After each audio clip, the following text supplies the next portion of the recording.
A real pleasure to have some very, very distinguished and precious guest speakers.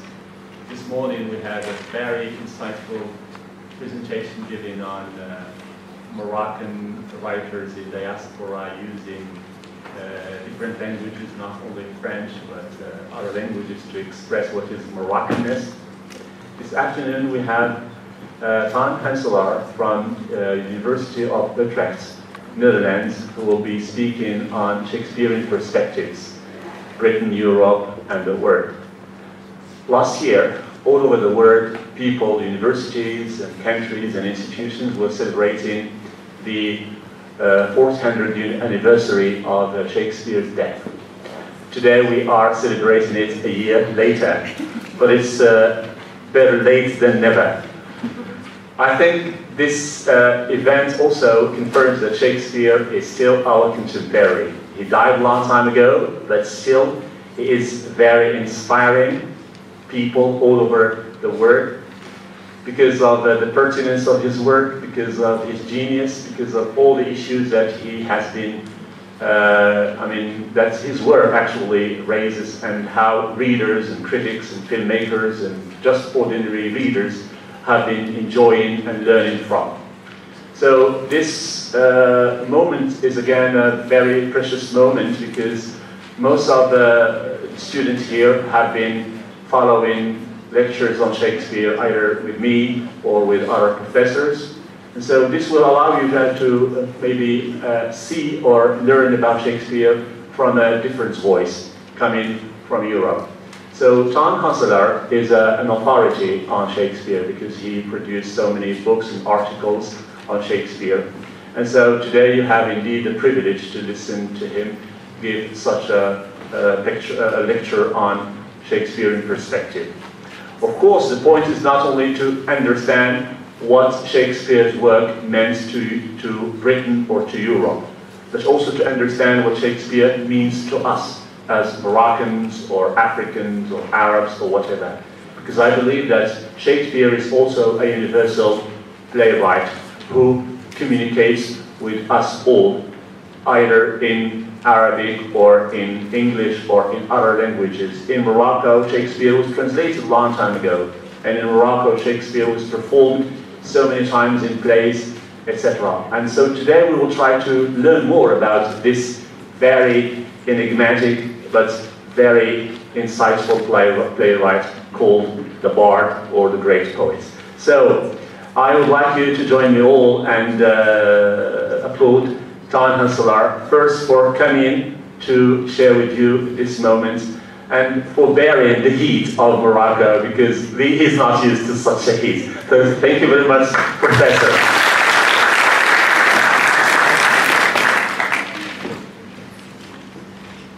Thank you for that. Is this loud enough? Can you hear me? I think it needs to be turned up a little. Can you hear me in the back? Can you hear me in the back? Can you hear this now? If it's not right, put up your hand. Then it's coming through nicely now. Thank you so much. Okay. He ran out of paper just now because we only made 100 photocopies, being on the conservative side, and so we've run out of photocopies, which really calls for two things.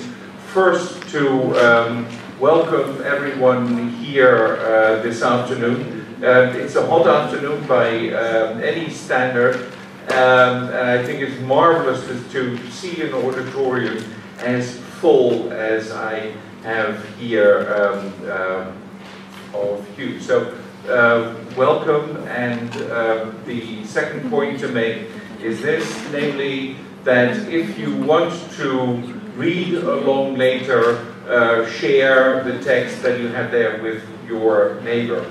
The handout which has been distributed really will be of importance during the last 10 minutes, meaning that we're not going to do any close reading. Can you see me, by the way? Hello.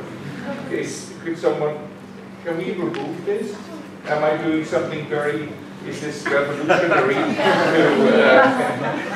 Sorry, don't touch the ground. Okay. Hi. No, this is real thing. Right. So share with your neighbor then the handout. That would be the best thing to do. If anything isn't clear, I do hope that it's not me, but only the sound, and I think that's working out nicely.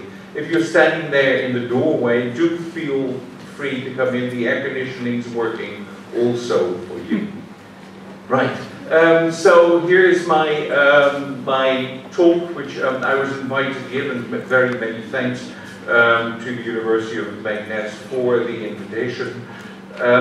It is the paper which I entitled Shakespearean Perspectives, Britain, Europe and the World, in order to suggest in advance that what I like to do in my paper is not to show you what I do in my study at home, like write, publish, and then go back to the writing desk, but that it is something about Shakespeare which is trying to reach out from where I am to where you are. So it's a way of building a bridge between Britain and the world, even though I myself am not from Britain.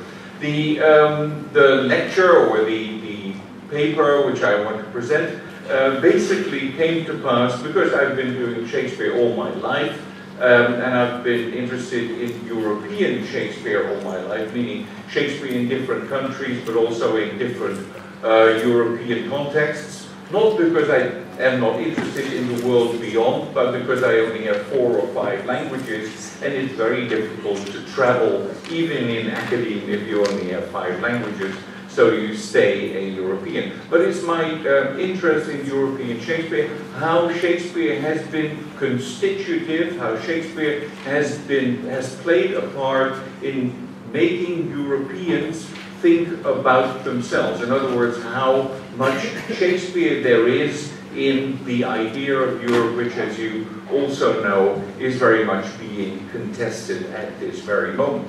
It was different about 25 years ago when the European Union was first being founded and when it was signed in 1992. And it was around the same time that an idea was introduced which for me is important today, namely that around the 1990s there was the notion in France of writing the history of France around a number of what were called sites or lieux de mémoire, writing the history of France not via the history of great and important people, but around the objects, the buildings, the books that the French nation had in the course of 400 or 500 years called its own, or called more French or useful to the French than others. This was a project, Lieux de Mémoire, generated in Paris by Pierre Nora, and it resulted in 3 bulky volumes of Lieux de Mémoire de France, about 6,000 pages, so next time it rains, you know what to do. And when that was finished about 2 years ago, I got a telephone call from someone who said that Pierre Nora had argued that there was something like Lieux de Mémoire de France, but wouldn't there be a number of Lieux de Mémoire de l'Europe? And they asked me, could I do something about Shakespeare as a possible unifier in Europe, as a possible writer in Europe who is looked upon in a different way from many others. The idea came from the notion that every nation in Europe, and I'll be crossing borders very quickly, that every nation in Europe has its own national writer, born in the country and associated because of his use of the local language with that particular nation. He's sometimes called the poet laureate, but he's also called the national poet. And you've got Portugal, Camões of the 16th century, Spain has Cervantes, and there are whole lists of these. If you go to the internet and to Wikipedia, you'll see that the alphabet, which I started here, goes on for a number of pages still, and that you'll see that every country, even tiny countries like the Faroe Islands or Guernsey, have their own poets.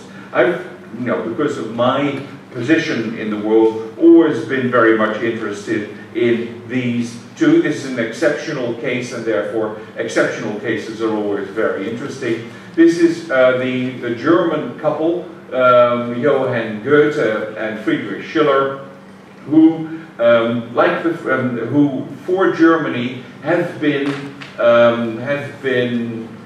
teamed up as writers of the nation. In other words, they have been chosen together, and that's why together they wear that the laurel, so the recognition of their poetic qualities. They carry that together. They hold it together. So they're not just one author, but in fact they have two. Now that's a case that interests me, and the role of Shakespeare in that Europe where that occurs. Now I'll show you, with reference to Goethe and to Schiller, what kind of peculiar instances occur when you start looking around, that Shakespeare is a very peculiar catalyst in the entire system, making things look rather different. And this was triggered by a book written by two colleagues of mine, which uses this statue of Goethe and Schiller in Weimar, and my colleague had seen that statue in Weimar and had taken the following picture of it, which in fact became the cover of their book. I'm talking here about Hugh Grierson, a very important person for me in the study of European culture, stereotypes of nations and the idea of nations, and Anne Rigney, a complete professor with us in Utrecht. Now, they came up with this statue, and somehow, whichever way you look at it, it shows that Shakespeare somehow in Europe has a different place. Shakespeare isn't there just as the writer who represents Britain in the same way that Goethe represents Germany. Somehow, Shakespeare is also respected very much in Germany. He's also respected in France, he's respected in Italy, he's respected in Spain, and maybe also in Morocco. So what does this image begin to show us? Well, first of all, there is the idea of Goethe and Schiller sharing together that laurel wreath as an acknowledgement of their poetic achievement. But when you look very closely, and this is probably what the person was trying to do, when you look very closely, you will see that the statues are wearing the masks of Shakespeare. Somehow the suggestion is that German literature does not stand by itself, that it cannot, it is always behind the mask of Shakespeare in some way or other. In other words, it's trying to bring that in. The interesting thing is that under Goethe and under Schiller during the early 19th century, the tradition was that Goethe, by the Germans, was elected to be the third classic after Goethe and Schiller. So the curious thing about Shakespeare is that he's been the national poet of Germany for 200 years as well. That's what this statue is trying to, or the picture of the statue, the representation of the statue rework is trying to say that Shakespeare is affecting German literature. This is also demonstrated by the text which they have on their chest, which is Sein oder nicht sein. You don't need to speak German because I'll give you the subtitles. Immediately it means to be or not to be. In other words, what the statue does between these two, using Shakespeare, is to problematize the status of a national poet in a European context, because these borders are much later, and cultural ties very often defy those very simple, straightforward lines that we draw on the map. Cultural values tend to travel much more than national borders might seem to suggest. It doesn't provide an answer. To be or not to be is a question about the identity of German culture, which has a lot of Shakespeare in it. Yeah?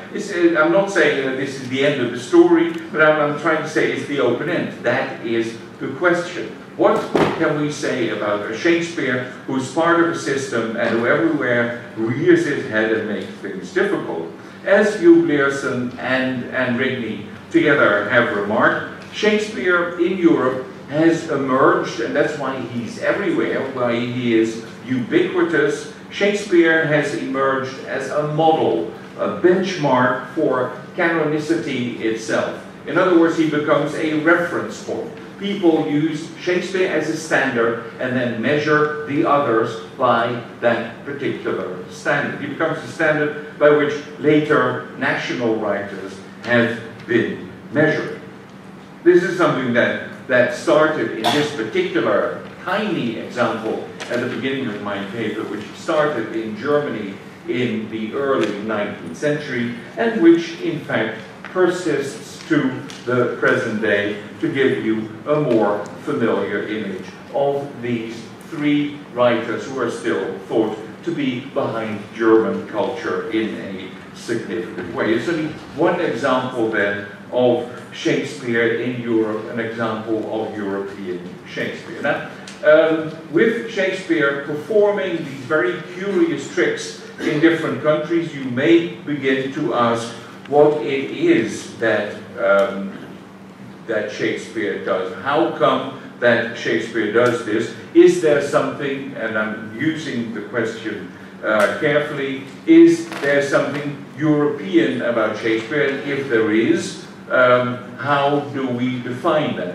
And that's, in a sense, what I would like to do today, to begin to define what European might be. It's something that I've been working on for a while, and it's not complete. That's why I need you at the end of my paper to help me with questions if necessary, rather than answers. I do not care as long as we get a discussion going. Trying to define European Shakespeare, at least I found 4 different ways of looking at the topic. That if you want to call Shakespeare European, there are 4 ways to do that. And I'll give you the 4 ways, and then I'll go through each of these in succession, and then afterwards move to my discussion about it with you. As far as I can tell, in my study, there are 4 different types of Shakespeare, maybe 5, but I'm not going to let that cat out of the bag yet. There are 4 different Shakespeares, one of them being European Shakespeare, where the role of Shakespeare, where we are talking about unilateral Shakespeare, where a single country chooses Shakespeare as its person. The second, I'm just giving you the list first. The second example to me is European Shakespeare bilateral, where Shakespeare becomes a pawn, where he becomes a player between 2 different countries, the 2 countries at the same time, and it may also be 3. The third type of Shakespeare, distinctly different from the first 2, is European Shakespeare transnational, where those national borders, which I referred to earlier, are really less important, are not even mentioned anymore. Under bilateral, I can still imagine that, as we'll see, there are things between Germany and France. But under transnational, the speaker or the cultural process is aware of things that concern that larger Europe rather than its tiny little countries that are in it. And my 4th approach, my 4th perspectives, these are the perspectives that I mentioned in my title. The fourth perspective is European Shakespeare outside in, and that's where you come in. In other words, I am very much aware, and my colleagues too, and this is part of our thinking at the European Shakespeare Research Association, which we founded about 10 years ago, and which I've had the pleasure to run for a number of years. The European Shakespeare Research Association is aware that Eurocentrism, one hardly dare pronounce the word Eurocentrism, is one of the pitfalls of our academic approach, and therefore that should be part of our own area of study, the idea that we are looking at ourselves. But under 4, what I'm adding is that we should also, under European Shakespeare, define those who look at Shakespeare, who define Shakespeare as a European, but then looking at Europe from the outside. And there are lots of versions, and it includes many of you, but it includes others, and that's where I think we need to have a new look at Shakespeare, and where I think, in terms of research, much of the future could be very attractive. I think that Europe has looked at itself enough, but it's very interesting, intriguing, and necessary to hear, to see how others perceive Shakespeare and for which reasons. Having given you those 4 examples, let me begin with the first, European Shakespeare unilateral. What I'm thinking about there, as I said, is a single country and its occupation, preoccupation with Shakespeare, and I am then thinking in the first place about English Shakespeare, which very soon becomes British Shakespeare. I'm thinking of English Shakespeare the way in which England venerates its own Shakespeare as its national poet. This is something which began very early in 1623, so 7 years after his death, that his plays were put together in an edition which could rival in terms of size, in terms of ambition, and this is important, in terms of size and ambition, with the Bible. In other words, there is a Shakespeare cult, a secular cult, which begins in 1623 with Shakespeare there. Interesting about that particular cult, which comes with his book, which if you find one, do send it to me and I'll pay you if I have the money, but there wouldn't be about $3 million for a single copy. If you find one, let me know.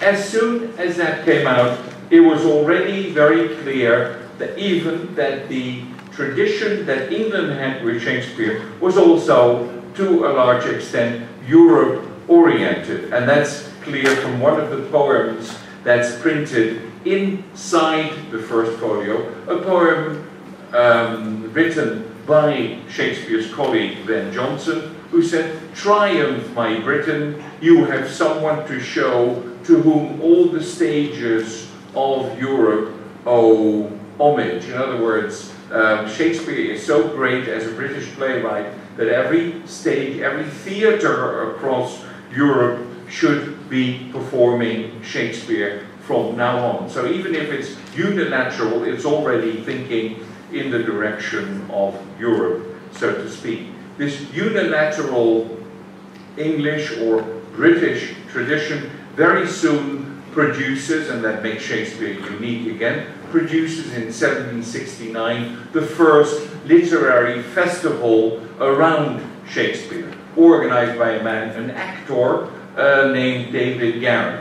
In other words, Shakespeare is not only someone who is ubiquitous to be found everywhere, the tradition around Shakespeare is also older in terms of festivals celebrating than it is with many others. That is part of the unilateral tradition that we're talking about. Unilateral tradition which also in the 19th century is again looking out, is looking at Europe. in the 19th century, Thomas Carlyle, in his Heroes and Hero Worship, one of the books that Hitler read in his bunker, but that's beside the point. Thomas Carlyle in the 1840s wrote about the function of poets and literature in society, and quoting in here, perhaps the opinion one sometimes hears a little idolatrously expressed is in fact the right one. I think the best judgment, not of this country, meaning Britain only, but of Europe at large, is slowly pointing to the conclusion that Shakespeare is the chief of all poets up to this moment. The greatest intellect who, in our recorded world, has left record of himself in way of literature. So you see very much that the European tradition of Shakespeare is already very much in the air. I'm giving a last example of that, of the unilateral tradition, and this is around the same time as Carlyle in Britain. This is a fictional account of a board meeting, and during the board meeting they're trying to decide what to do with Shakespeare, because they want to erect a statue to Shakespeare.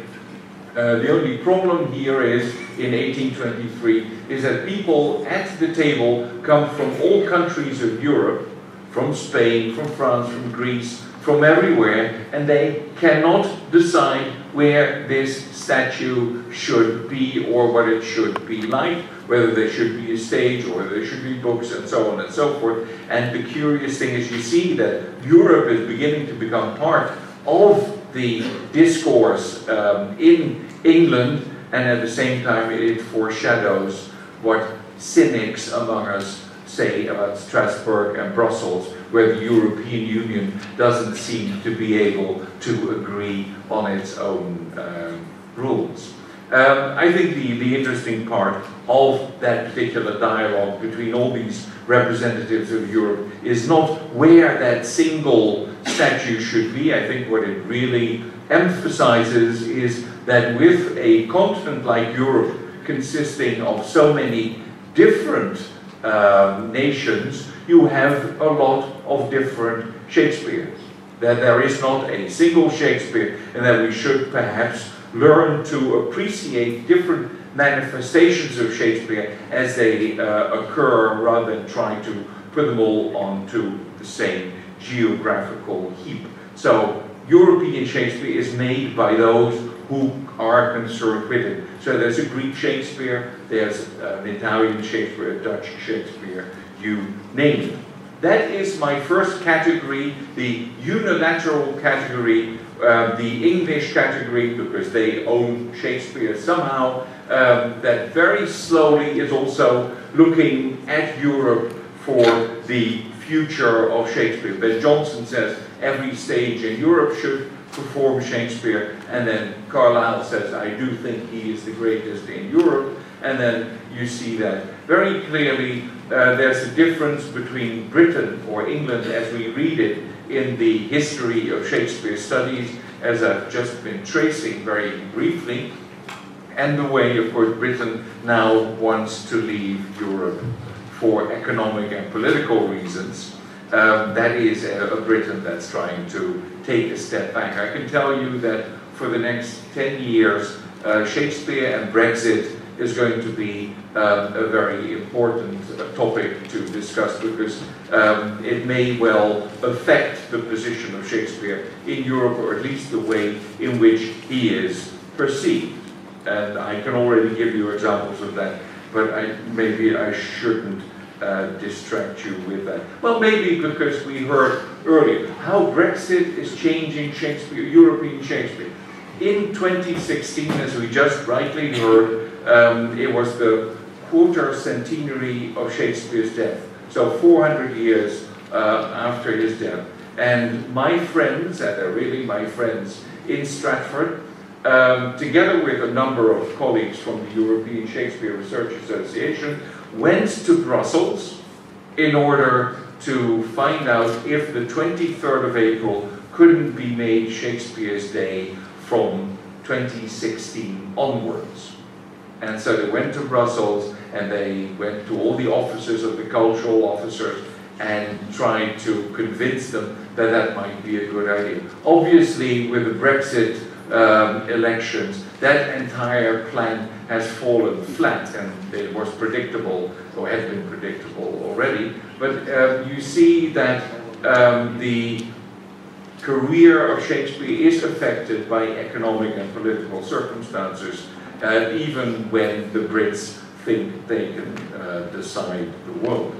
I'm going to my second example, European Shakespeare, a bilateral case. And for that I am leaving Britain for a bit, because we've seen enough of that. And I'm going back to Germany, a place that I'm simply affiliated with somehow and yields many examples. I'm going to Germany and I'm going to show you examples of how a country like Germany uses Shakespeare in order to make its own international political statements. And I'm going back 100 years to World War I, the Great War, which started in 1914 and ended in 1918. And when the war broke out, the Emperor of Germany, who is on the left, issued a number of postcards which he sent around, and they were in many different places. And the other is the Austrian leader. And the postcard, I'm not sure if you can see it from here, it quotes Shakespeare. It says, sein oder nicht sein geht's. In other words, what's really important is to be or not to be. Now this is German wartime propaganda using Shakespeare against the English, who are the most important enemy. So you see how in Europe, in this particular curious constellation that we have, Shakespeare begins to play a political role, is used against the enemy. It's a very long tradition in Germany, which goes back to about 1848, when one of the poets says that Germany is Hamlet. And the idea was that Germany was divided into little counties, and that they all needed to be united into a larger Germany. And that no one in the country was doing anything. Germany was very much like Hamlet. He has a very important mission, a very important political mission, and the only thing Hamlet does is to think, and he doesn't act.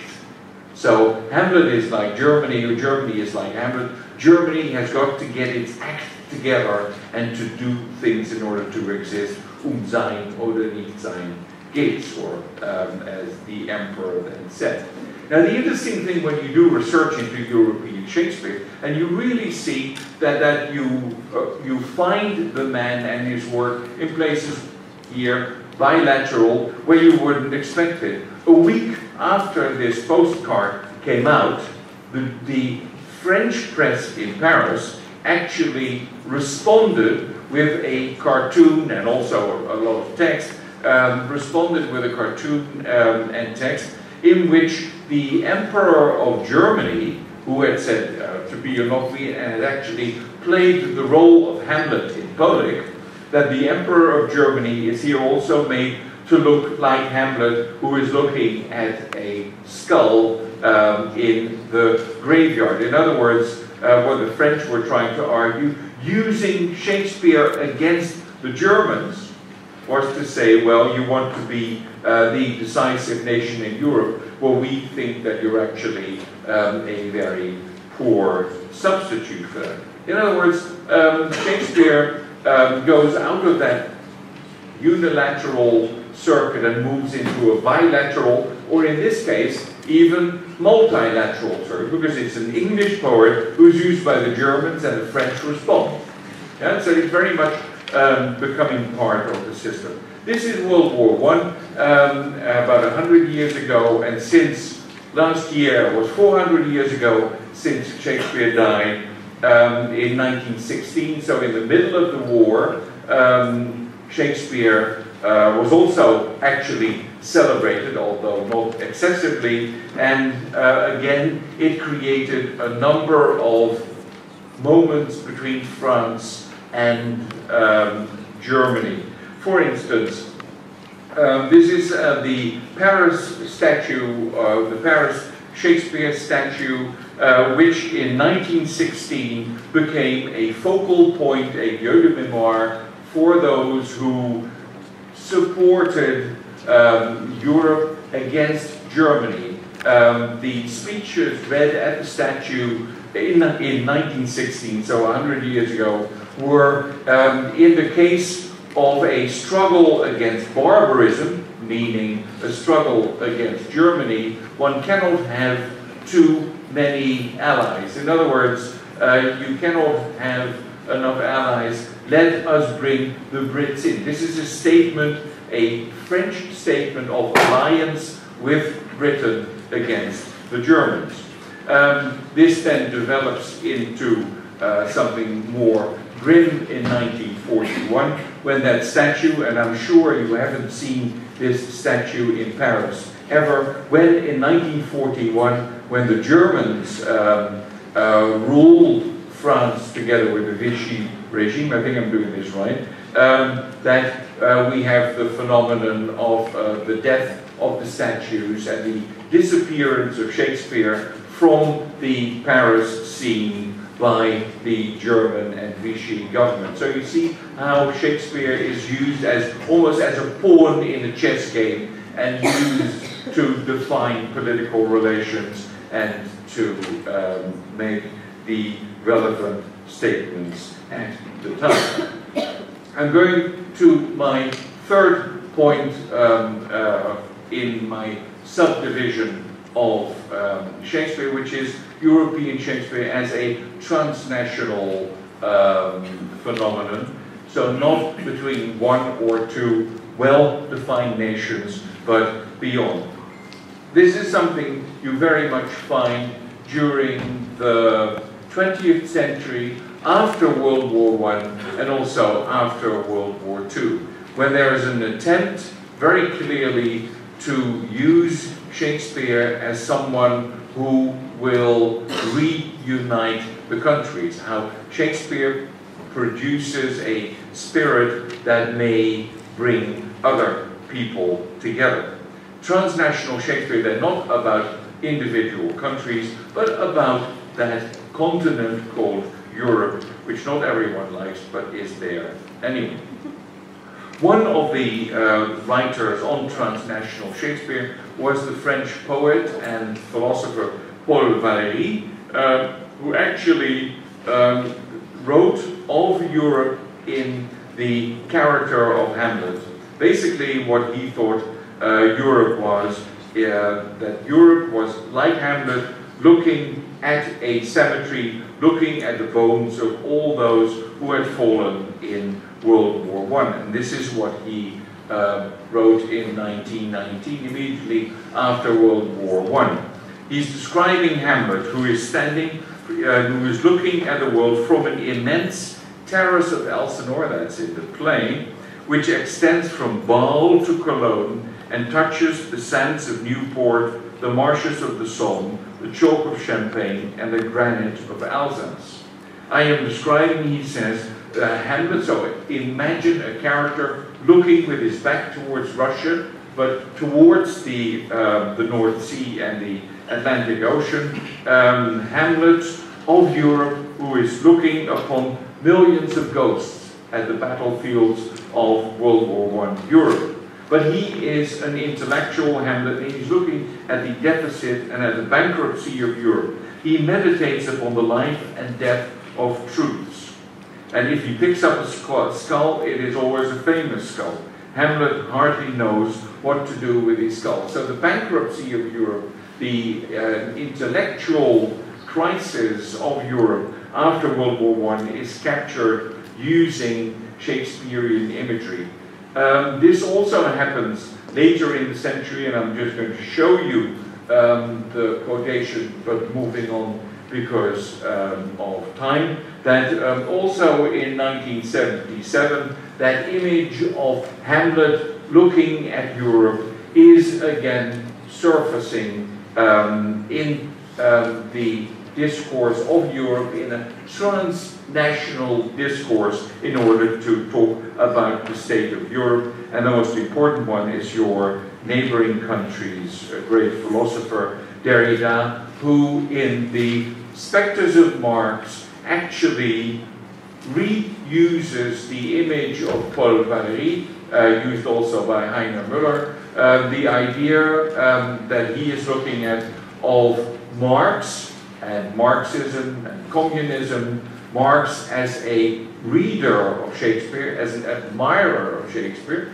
Marx, who with Engels in the Communist Manifesto writes about a ghost haunting Europe in the form of capitalism, takes actually the image of the ghost from Shakespeare's Hamlet, and then Jacques Derrida, after the fall of the wall in 1989, comes back to the image of Hamlet that Paul Valéry and Marx would have shared, and tries to see what the future of Europe might look like after 1989, when Hamlet, or when Europe is actually facing the bankruptcy of earlier ideals. This then is one example of the way in which among philosophers and also among poets, the idea of European Shakespeare continues. Maybe there is, well, let's do, I have two examples. I'll give you one example.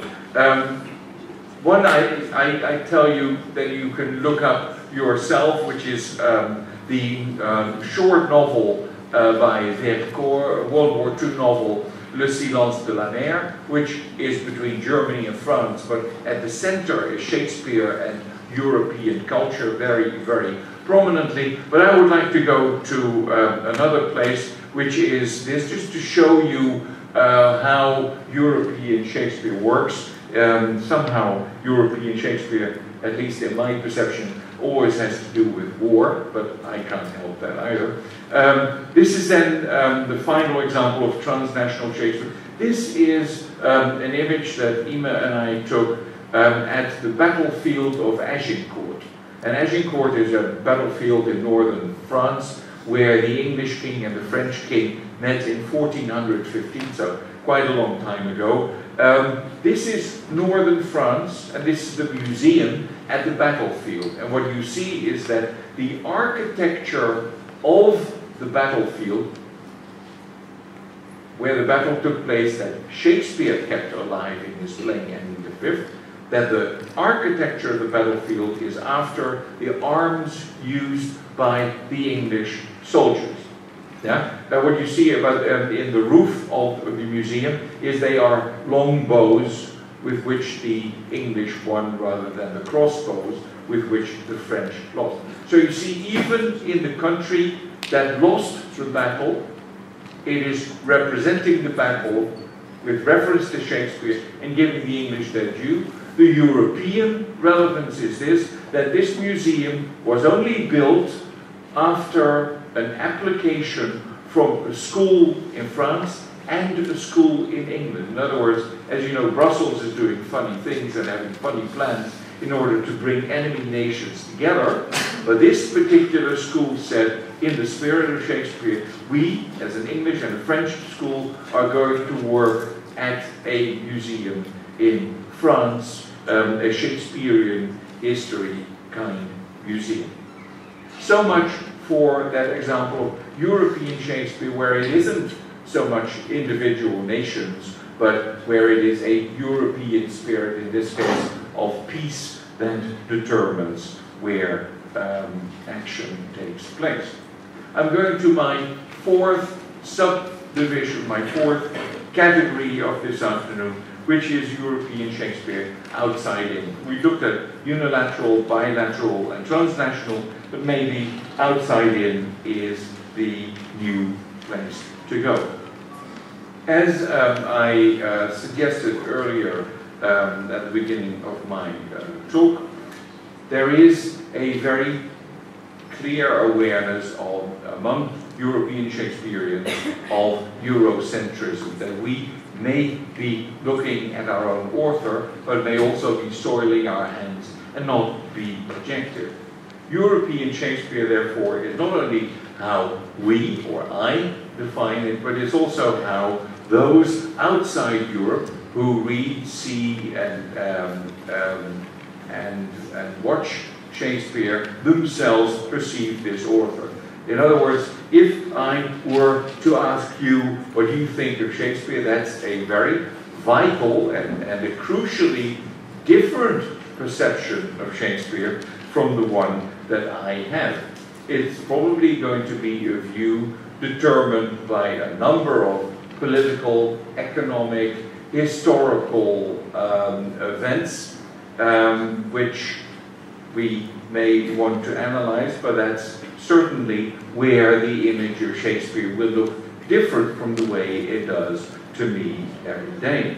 In other words, one way of looking at Shakespeare, which has been done to a degree, is look at Shakespeare outside in, is by looking at him in a colonial context. In other words, one may see how Shakespeare represents the process of colonization. In other words, you could position Shakespeare precisely at the juncture where Europe is beginning to branch out and control parts of the world.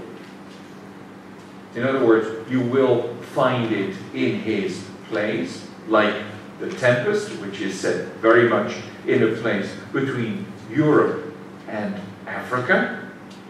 Yeah, that is something to do. You can also see how, when Shakespeare was dead, how his plays have been used to colonize the world, how they've been used by, let's say, the Brits or the French or whoever to teach the world what literature is like or what they thought should be read. So there is the text of Shakespeare itself, which communicates a certain perception of, let's say, colonization, but there's also the process itself, which certainly in the case of the Brits, but also in the case of others, has been accompanied by the use of Shakespeare just as much as the process of decolonization, the post-colonial process, which has been active, let's say, since the early 20th century and certainly after World War II,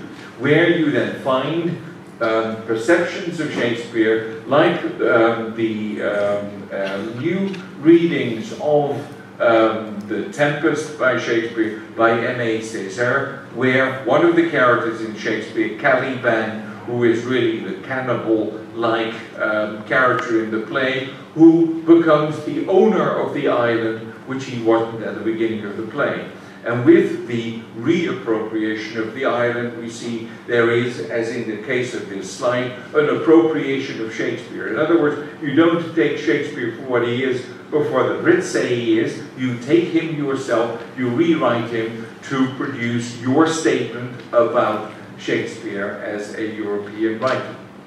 And this is what I mean by Shakespeare outside in. This is no longer what Margaret Thatcher might think, or I might think, but what those who experienced the world outside themselves perceive. So that's one way of defining Shakespeare outside in, and that's where I am very much at a loss, where I myself do not have sufficient language skills or sufficient time to go around and do my research if there is anything to find in the first place. I see that within the colonial context there is a great deal and has also been done.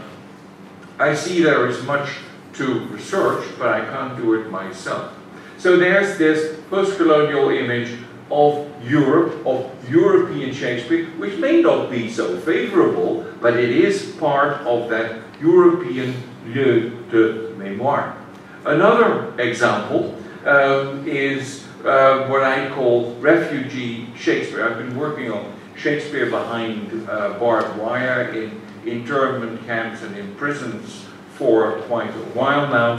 And one of the things that struck me most during the past, let's say, 2 years was how much Shakespeare there was in the discourse, in the stories about the refugees who have been coming, and I'm saying this, to North Africa and to Europe. There are lots of reasons why that might be. There are examples in Syria of refugees actually performing King Lear in their refugee camps.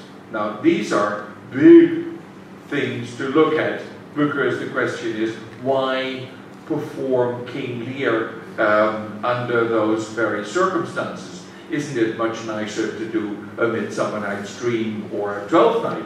But there is something about King Lear, about a king who loses his house or who's thrown out by his own daughters, the idea of exile, which may very much play a role in the choice of that kind of play behind barbed wire. And the other example, which a student of mine came up with, was about a year and a half ago, about Syrian refugees, educated Syrian refugees who were crossing Europe, particularly during the summer. And one of the journalists of The Guardian followed them, and there was one Syrian father, and he was with his wife and 2 children, and the father was speaking to the journalist. And he said, you know, this is in English, because he was educated, and said, you know, this is a very hard life we're leading. I'm wearing my wife's shoes because she has sore feet, so she can wear mine. This is a hard life, he said. This is to be or not to be. Huh? To be. In other words, what he was trying to do as he was entering Europe with his wife and family and being tracked by cameras and by the press was to say, we know which territory we're entering. This is Europe. This is the place of Shakespeare. But it's also communicating with Shakespeare, because he's saying not to be or not to be, as we've seen. That's the question, as I deliberately said at the beginning. It is also to be or not to be. I am Syrian. We are here. We're determined to find the right life. We shall persist. The answer is not to be. The answer is to be. In other words, it's a very decisive statement using the author of the continent that you're going to.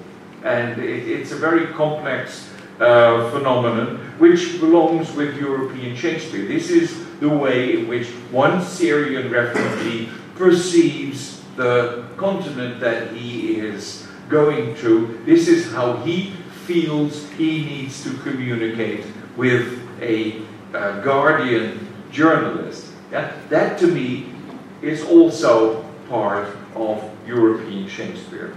The situation has been studied for a number of years, and one of my favorite books is Hamlet's Arab Journey by Margaret Litvin. Very much a groundbreaking work, which I shan't go into, but at least this brings one into the area rather clearly.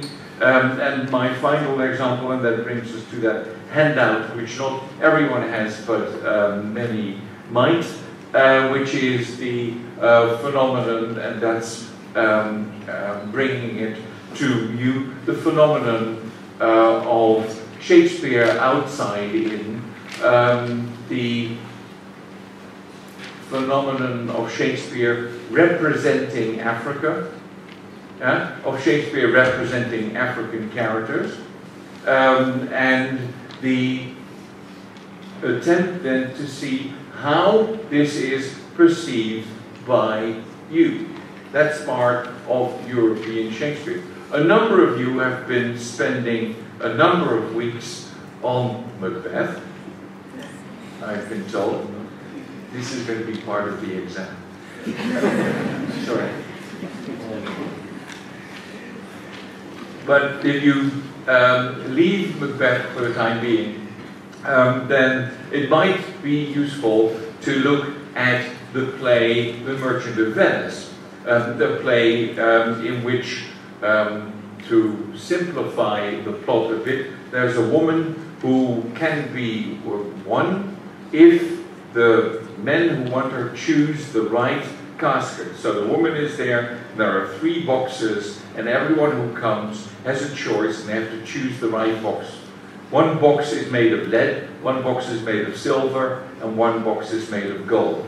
And no one knows which is the right box and which holds the right little label saying the lady is yours.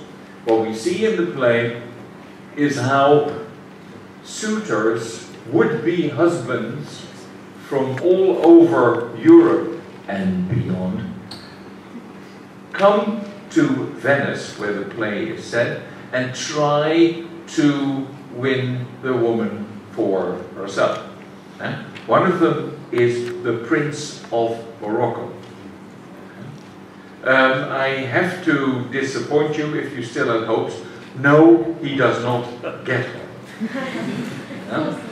It is a native Italian chap, a kind of football player called Bassanio, probably played Barcelona or something. And he gets her because he is very easygoing. But the Prince of Morocco is more serious than that, and I would even say, from my perspective, that he makes himself slightly ridiculous. But that's a very subjective statement to make. The point that I should make, I think, is that when you look at the text of Shakespeare, can you, or does that still work for you after reading, say, Macbeth? Yeah?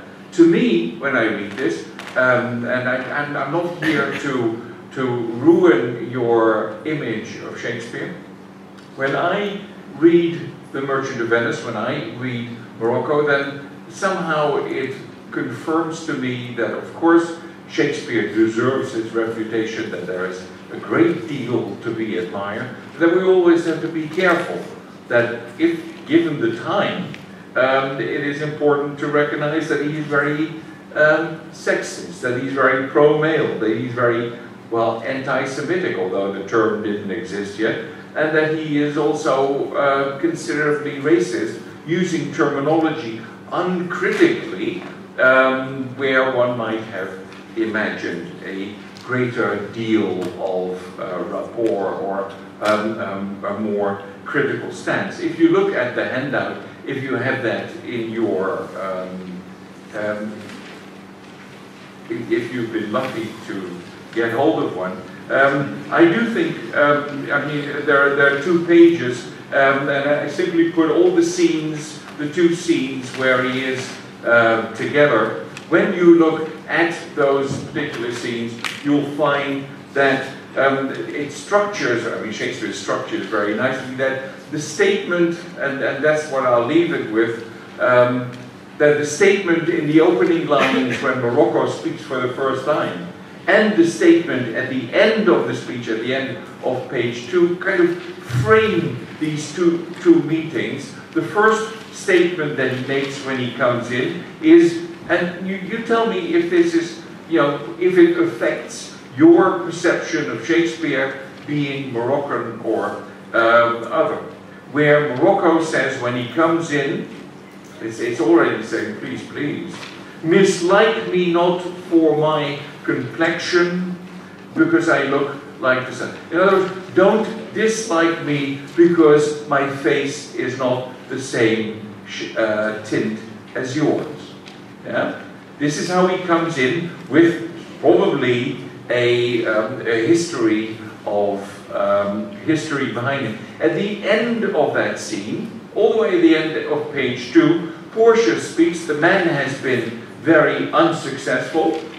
Yeah? And then Shakespeare takes up that theme from the beginning, puts it at the end, and she says, I'm so sorry, he's just left actually, and she says, a gentle riddance, meaning what in English you still say, good riddance. I'm glad he did not choose the right casket. I'm glad he didn't choose me. I'm glad we are rid of him. And then she says to the men around her, draw the curtains, let us go. Comes back the idea of skin. Let all with his kind of face choose me.